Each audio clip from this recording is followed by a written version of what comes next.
welcome to Mitcham Hills this week. This morning we celebrate Mother's Day, but also all women. Really looking forward to hearing the word that Cheryl McCallum, a friend of Mitcham Hills, has to share with us this morning.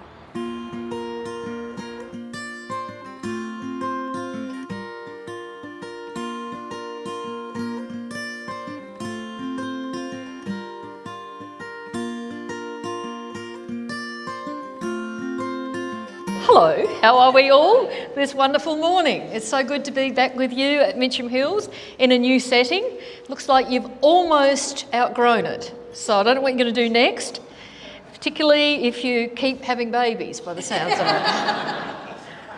Today we get to celebrate our mothers.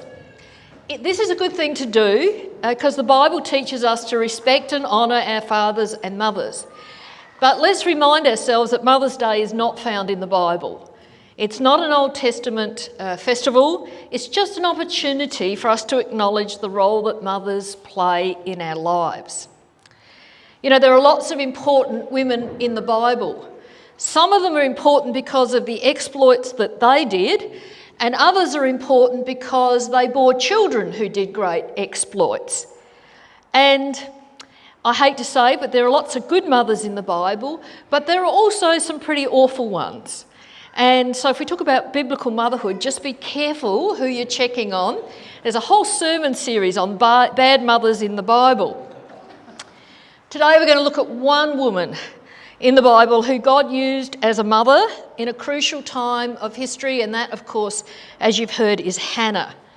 And to place it in context, the story of Hannah takes place in a time of great chaos in the Promised Land. It's a time of the judges. And throughout Judges, we see this phrase that people did as they thought fit because there was no king in the land. You know, the tabernacle, which had played such a significant role in the wilderness journey, had been taken off to the boondocks of Shiloh and was in the care of some pretty shonky priests. It was ineffectual as a worship centre, and there was no leadership coming out of the priesthood that they could rely on.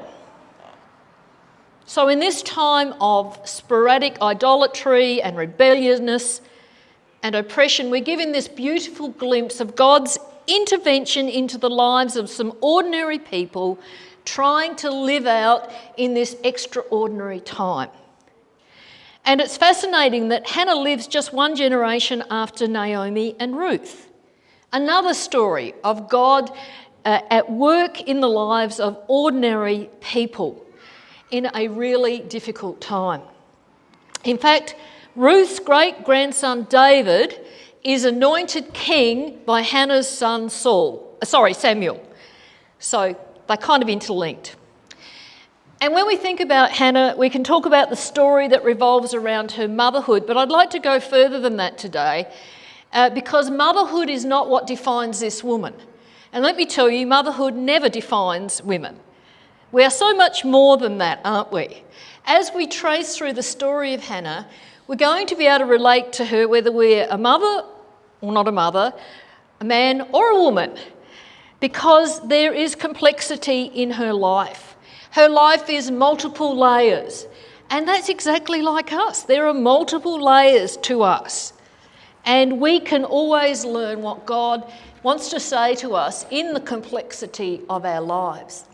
So I've asked today that three mothers get the opportunity to take us through Hannah's story. And so the first person is going to come up and read the first passage. Thanks.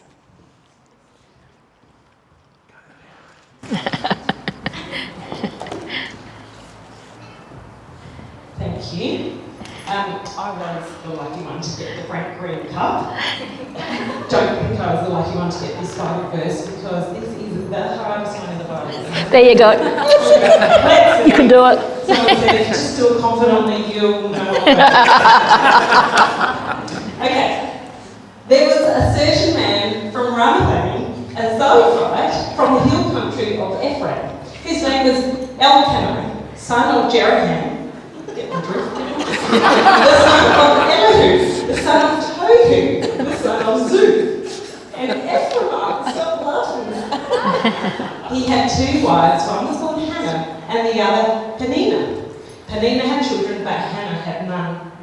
Year after year, this man went up from his town to worship and sacrifice to the Lord Almighty at Shiloh, where Hophni and Phinehas, the two sons of Eli, were priests of the Lord.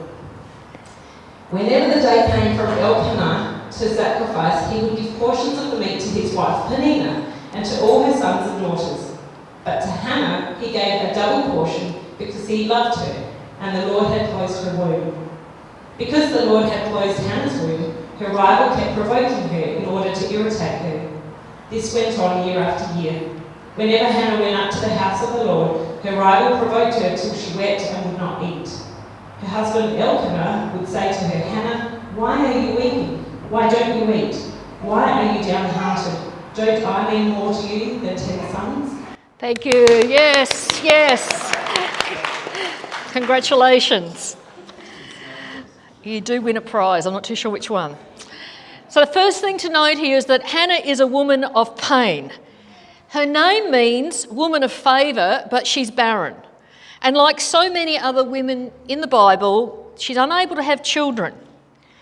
Just as this causes pain for women today who are unable to have children, there's an added layers to those women in Hannah's time who could not have children. Culturally, there was a status associated with women having children, and there was a real scorn if you were infertile. We still see that in some cultures today. The ultimate tragedy for a married woman was to not have children, because culturally this was the way her husband's hopes and dreams were fulfilled, because they needed a son in order for him to inherit their estate. In fact, the son would continue the name of the family down, and that's what it meant to continue for eternity, was that you had a son to carry on the family name and inherit the land. Indeed, a husband could divorce his wife if she hadn't given him any children in 7 years, so that was hanging over them. Economically, children were workers who supplemented the family, but they were most importantly the ones who looked after their elderly parents. So if a woman did not have children, if her husband died, she had no one to take care of her. It was crucial that she had children. And then, of course, theologically, some people equated infertility with God's judgment. So God was judging these women because they had sinned, and therefore their punishment was not to have children. And for this family, it's fascinating because they have an added pressure, because they're from the tribe of Ephraim. And Israel, you know, the patriarch Israel had all the tribes of Judah, all the tribes of Israel. He put a blessing on each of the tribes, and the one he put on Ephraim was that it would be great in number. Therefore, a good Ephraimite woman had been brought up to believe that blessing came when you had lots of children. So you've got all those layers. Then let's add another layer, and that's the complexity of relationship that Hannah has to deal with. As we heard in the reading, Elkanah has a second wife, Peninnah, and her name means fertile. And she obviously has had a lot of children, but she's a bit of a nasty one because she loves to taunt and to bully Hannah and remind her all the time that she must have sinned and God is judging her by not allowing her to have children. And then we've got Elkanah, who is, I believe, a loving, well-meaning husband, but pretty clueless about understanding how deep Hannah's pain is, because he asks her, "What's wrong? Aren't I enough?" Don't you love that? Aren't I enough? He doesn't understand what's going on. So, Hannah is disappointed, hurt, afflicted, bullied, taunted, rejected, judged, misunderstood, and unseen, because due to circumstances completely out of her control, she can't fulfill her world's expectations of her. And I want to say that whether you're a mother or not, whether you're a man or a woman, for all of us here this morning, there are certain pains and burdens that we carry. There are certain disappointments that we feel. There are certain sufferings that we bear in our lives. And often they're the results of the pressure our culture puts on us to be someone that we can't be, or to do something that we cannot. And so on Mother's Day, of course, there are those who rejoice because of the mothers that we've had, and then there are those who may feel pain because they've had bad experiences or broken relationships with their mothers. Some women here may be able to rejoice at the children God has given you, but for other women who are single or unable to have children or have lost children, this day is a day of grief and despair. Not to be a downer, but pain and despair are part of life here on earth, and Hannah was experiencing that. It's part of the human experience. Just as Hannah experienced it, we experience. But at the end of the day, it's what we do with this condition that matters. How do we respond to the pain and grief that life brings? So we're going to hear our second reading to hear a little bit about how Hannah dealt with her pain. Thank you. It's long, but it's not as bad, I think.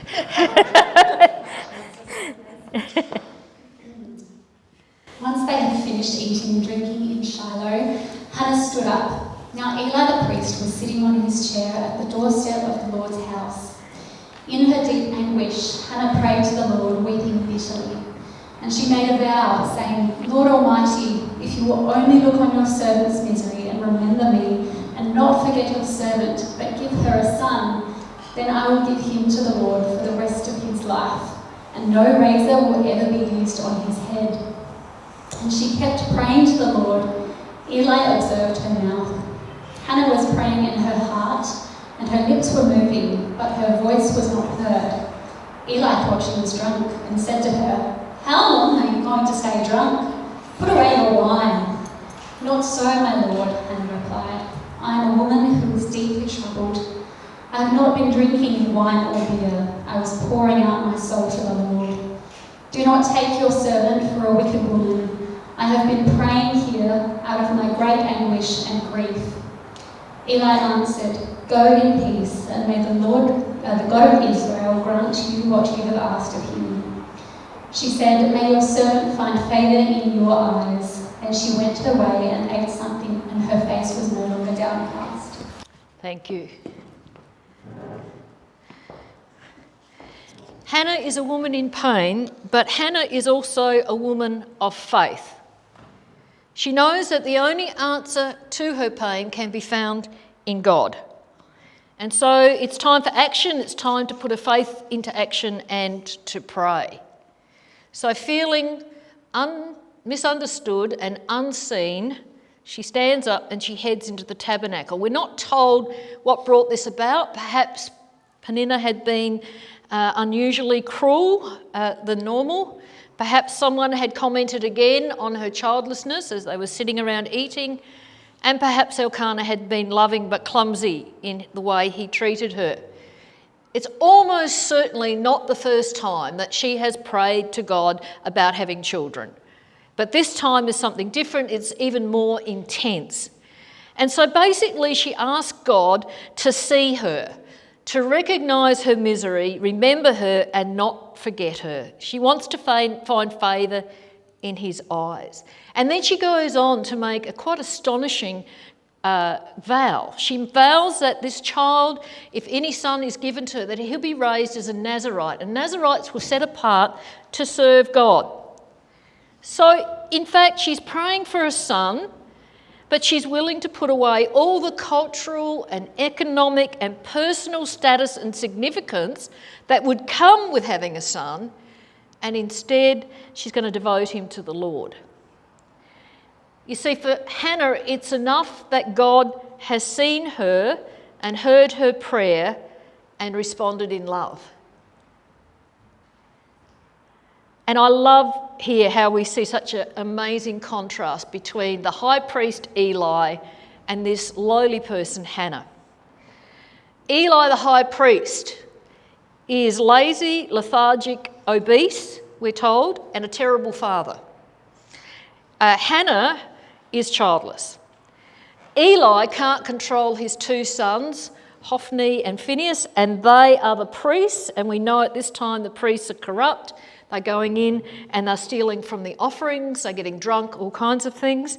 And the amazing thing is that Eli's immediate response to seeing Hannah is, she must be drunk. This might be because he's unaccustomed to anyone actually praying in the tabernacle, or he is too accustomed to seeing his sons drunk in the tabernacle. So fascinatingly here, the lowly Hannah of no real status towers over this high priest Eli as someone who has faith in God. In the midst of a situation in which she has no control, she turns to God and she trusts him. She knows that if help's going to come for her pain, it's going to come from him. You know, most of us as parents, mothers, fathers, whatever, want the best for our children. We want to give them all the things that they should have. We want to shower them with stuff that we didn't have. We want to make sure they have all the opportunities in the world. But I want to suggest to you that the best thing we can do for our children is be people of faith. People loving God with all their heart, trusting in him and growing in their relationship with him are the most powerful models for our children. The social learning theorist Albert Bandura did some research in which he found out that humans learn and imitate behaviours that they observe in other people. I don't know why he got a PhD for that. We all know that. That's not, let's face it. Duh. They identified three things through the research. Imitating or having role models, receiving verbal instruction, and getting input from books or films or something like that. And isn't it amazing? That's exactly what mothers do with their children, what parents do. They role model what it means to be a person of faith. They give verbal instruction about their faith. They talk about their faith. And they also instruct through the Bible and other books that increase faith. If we want our children to follow God, we need to be an example to them of someone who places him first in their lives. When trials come and pressures rise, our children will watch to see how we will respond. Will we, like Hannah, in times of pain and grief, put our trust in God and pray to him? We just cannot overestimate the influence of a mother. And whenever I think about mothers, I always think of Susanna Wesley, the mother of John Wesley, who founded Methodism. And John Wesley credited his mother for his foundation, his spiritual formation and his passion for Christ. Susanna Wesley was the wife of a minister. She had 19 children, of which 10 survived infancy. She taught all her children to read Latin and Greek, and she prayed for them all the time. And can you imagine 10 kids running around? When she wanted to pray, she used to throw her apron over her head, and the kids knew not to disturb her because she was having a quiet time praying and doing a devotion. She gave two great sons you would know would be John Wesley, the founder of Methodism, and his brother Charles, who we still sing hymns that Charles Wesley did. There's a good example of motherhood. And then we have this beautiful record in the scripture that Hannah's prayers are answered. The scripture tells us that God answers her prayer and she conceives and gives birth to her son Samuel. Now the word Samuel, the name Samuel, sounds like the Hebrew for God hears prayers. So every time he was growing up and she's calling to him, she's actually reminding herself, God hears prayers, God hears prayers. But that's not the end of the story of Hannah. So we're going to hear for our third reader of what happens as Samuel grows older.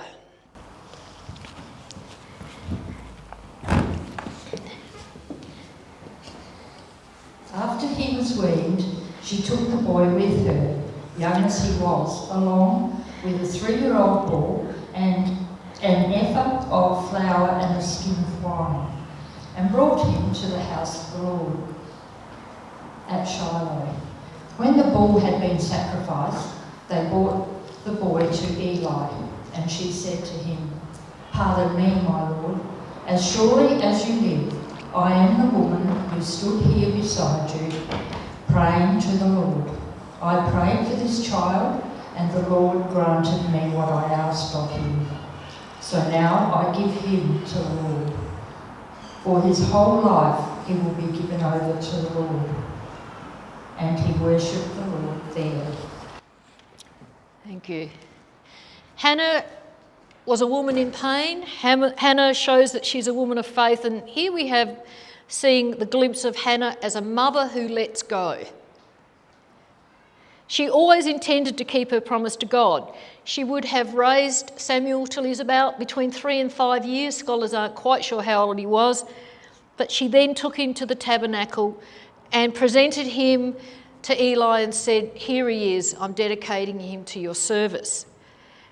Look, she must have had great faith that she had instilled in this young boy things of God, because she knew she was taking him to a very corrupt place to live.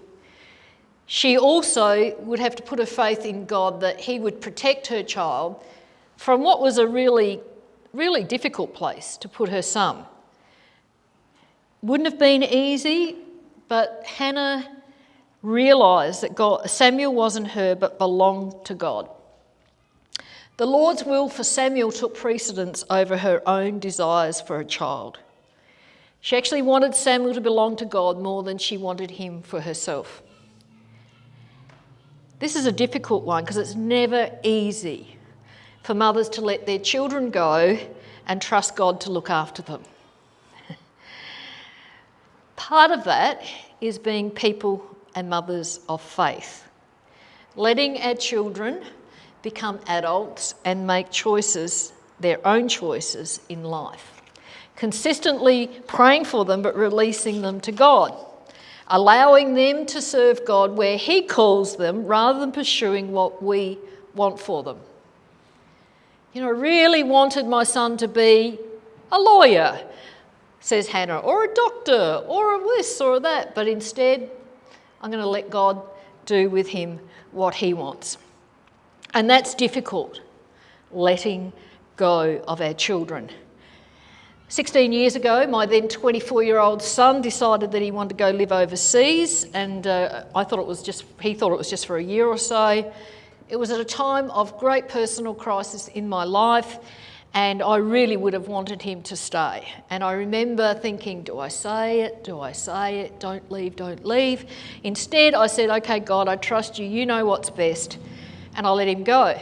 16 years later, he's still living overseas. But he continues to follow Jesus. He's found a spiritual home and a community to support him. And in the meantime, I've learnt to be a different kind of mother while still following Jesus in my own life. I'm the mother who turns up every now and then, kicks him out of his bedroom and says, I'm here to stay for a while, to explore. You see, above all, whether we think about motherhood and we think about our life of faith, our primary purpose in life, male or female, mother or not, is to be a follower of Jesus.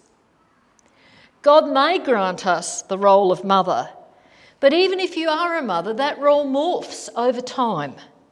And a wise mother knows when to let go. Hannah was a woman in pain. Hannah shows she's a woman of faith. Hannah is a mother who lets go, and ultimately, Hannah is a woman of praise. Let me read. It says, then Hannah prayed, this is after she'd left her son, my heart rejoices in the Lord my horn is lifted high, my mouth boasts over my enemies, for I delight in your deliverance. There is no one holy like the Lord, there was no one beside you, there is no rock like our God. Here she is, she's leaving the place where she has just left her longed for, cherished child. And this is probably one of the most difficult experiences a mother could have. But instead of weeping and wailing, she turns her voice in a prayer of praise that affirms that God is sovereign over all people. And this song of Hannah is so theologically rich and shows that this woman has a depth of insight into the sovereignty of God that probably would put Eli, the high priest, to shame. Hannah knows that God has a plan for her son's life and that he's going to use her son mightily, and she has absolute confidence in God. And we all know the story, just have to go continue on. This actually took place. God spoke to the boy Samuel. Remember, he speaks 3 times. Eli doesn't recognise the voice of God. He raises him up to be a prophet and leader in a place and time when this was absolutely crucial. He is the one that saves Israel from going off the rails. He is the one who anoints the king. He's going to be one of the greatest figures in the history of Israel. And so we have this beautiful story where Hannah, the woman in pain, moves to be Hannah, a woman of praise.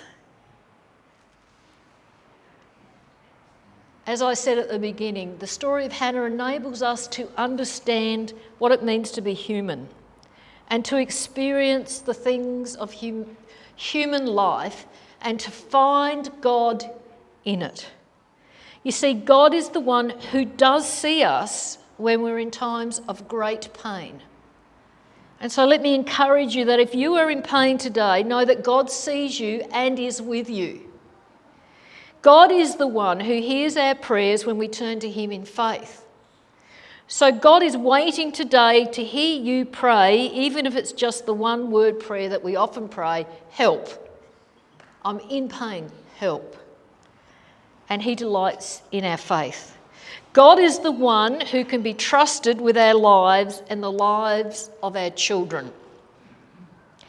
You know, God may be speaking to you that it's time to let go, to trust him to look after you and the ones that you love.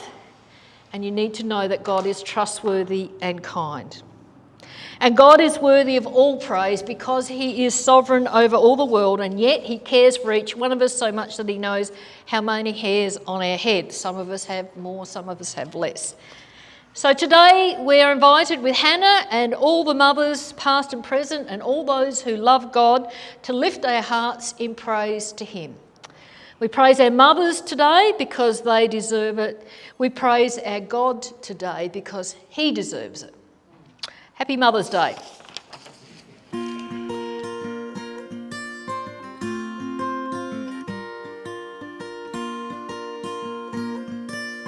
Thank you so much for that message, Cheryl. And we pray for you all as you head into your weeks. We hope that you had a blessed Mother's Day, and we just pray that each of you will have a fulfilling week knowing that God is there right next to you. And we look forward to seeing you again when we continue our series about what on earth is the kingdom. Thank you.